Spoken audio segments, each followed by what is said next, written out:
დონალდ ტრამპი ირანს მოკლული ამერიკელი ჯარისკაცებისთვის დიდი საფასურის გადახდას დაჰპირდა და ცენტრალური საგლობის ძალებს უგზავნა ჯოჯოხეთის კარიბჭე გახსნან, რაც ისლამური ქვეყნის წინააღმდეგ უფრო მძლავრი იერიშების დაწყებას გულისხმობს.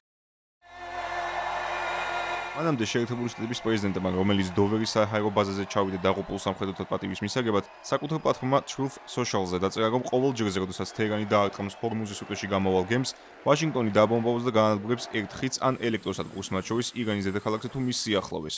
მისივე განმარტებით იერიშებში იგულისხმება რაკეტების, უპილოტო საფრენი აპარატების ან სხვა შეერაღების გამოყენება.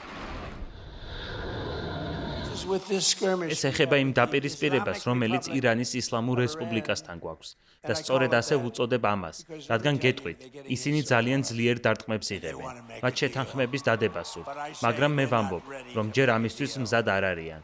რადგან ყოველ ჯერზე, როცა შეთანხმებას დებენ, შემდეგ მისი შეცვლა და სხვადასხვა პირობის გადახედვა უნდათ. ისინი ჯერ მზად არ არიან, თუმცა ძალიან მალე მზად იქნებიან. თუ შეერთებულ შტატებსა და ვენესუელას ერთად განვიხილავთ, მსოფლიო ნავთობის ბაზრის დაახლოებით 62% ჩვენს ხელშია. ამიტომ არც სრუტეები გვჭირდება და არც სხვა რამ. ჰორმუზის სრუტეც არ გვჭირდება, მაგრამ ამას მაინც ვაკეთებთ, რადგან გვიწევს. არ შეგვიძლია ირანს ბირთვული იარაღის ფლობის უფლება მივცეთ. ეს ძალიან სერიოზული საკითხია.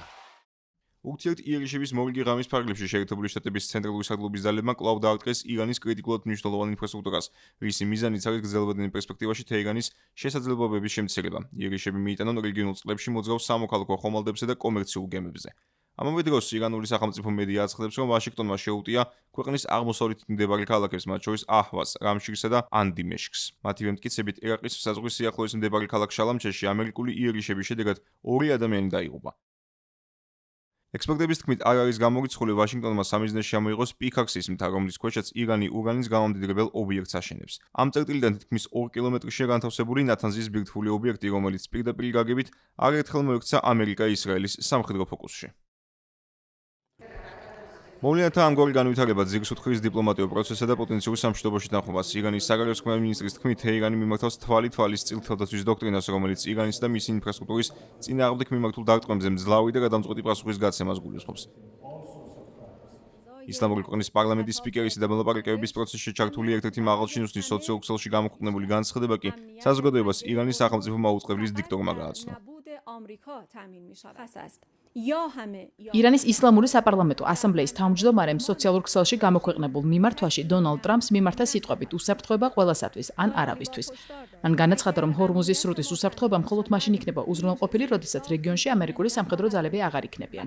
ამავე განცხადებაში მან ხაზი გაუსვა, რომ ამ ომის ფორმულა ნათელია, ან ყველასათვის, ან არავისთვის. მისი თქმით, იმ რეგიონში, სადაც ჩვენ ნავთობს ვერ ვყიდით, ვერც სხვა გაიდის. მოჰამედ ღალიბაფმა ასევე გააფრთხილა ამერიკა, თუ ჩვენი უსაფრთხოება არ იქნება უზრუნველყოფილი, არც ერთი ინფრასტრუქტურული ობიექტი არ იქნება უსაფრთხო, ხოლო ჰორმუზის სრუტის უსაფრთხოება ამერიკული ძალების არყოფნაზეა დამოკიდებული. ჩვენ არაერთხელ განვაცხადებთ, რომ სრუტაში არსებული ვითარება ომამდელ მდგომარეობას აღარ დაუბრუნდება.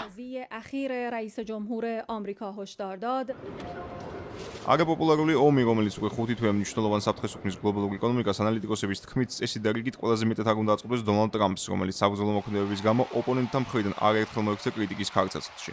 ეს ვითარება თეთრი სახლის ლიდერისთვის განსაკუთრებით არახელსაყრელია შემოდგომის შუალედური არჩევნების წინ, თუმცა დონალდ ტრამპის თქმით, ამერიკელები არა ომის, არამედ გაზრდილი ფასების გამო არიან გაბრაზებულნი, რაც როგორც ამბობს დროებითია.